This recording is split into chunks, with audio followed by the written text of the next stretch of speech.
42e apparition. La charité doit porter tous les fidèles à prier pour les pauvres âmes du purgatoire, mais surtout pour celles de nos parents, amis et bienfaiteurs.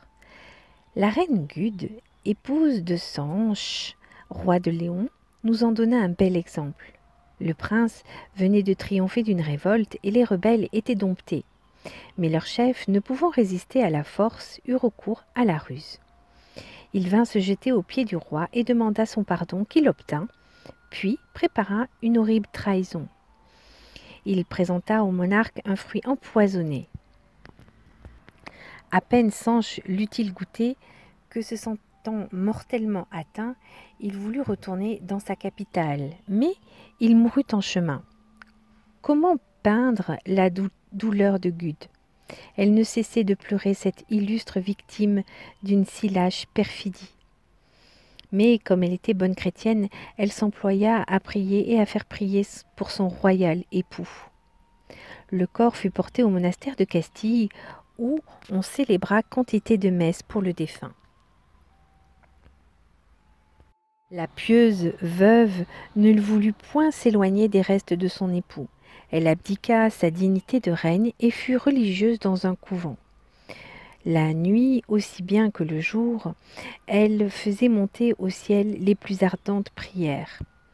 Mais les samedis, jours consacrés à la Mère de Dieu, elle redoublait de piété, de pénitence et de jeûne, afin de délivrer Sanche du purgatoire s'il y était encore. Un samedi, qu'elle était agenouillée devant l'autel de Marie et priait avec ferveur, son époux lui apparut. Il était couvert d'habits de deuil et était 2 fois ceinturé d'une chaîne de feu. Il pria Gude de continuer à prier et de faire pénitence pour lui. « Ah, lui dit-il, si vous pouviez voir mes cruels tourments, combien vous auriez encore plus de zèle à me soulager. Secourez-moi, car les flammes me dévorent. » Gude multiplia ses prières, ses jeûnes, ses souffrances. Elle fit faire les mêmes choses pour beaucoup d'autres religieuses. Pendant 40 jours, elle pria et versa sans cesse des larmes afin d'éteindre le feu qui dévorait son mari. De plus, elle fit dire un grand nombre de messes. Au bout de 40 jours, le roi lui apparut de nouveau environné de gloire céleste, revêtu d'un manteau précieux, et que Gude avait donné autrefois à une église, et que Dieu avait miraculeusement appliqué au salut et au triomphe de Sanche. « Me voici, dit-il à Gude d'un air heureux, je suis libre, je n'ai plus à souffrir. Méditez les peines de l'autre vie, et plus encore la gloire du paradis, où je vais vous attendre, et où je serai votre protecteur. » Gude tendit les bras vers lui, mais elle ne put le toucher. Seulement, elle saisit le précieux manteau qui resta en ses mains et le donna de nouveau à l'église du monastère de Saint-Étienne.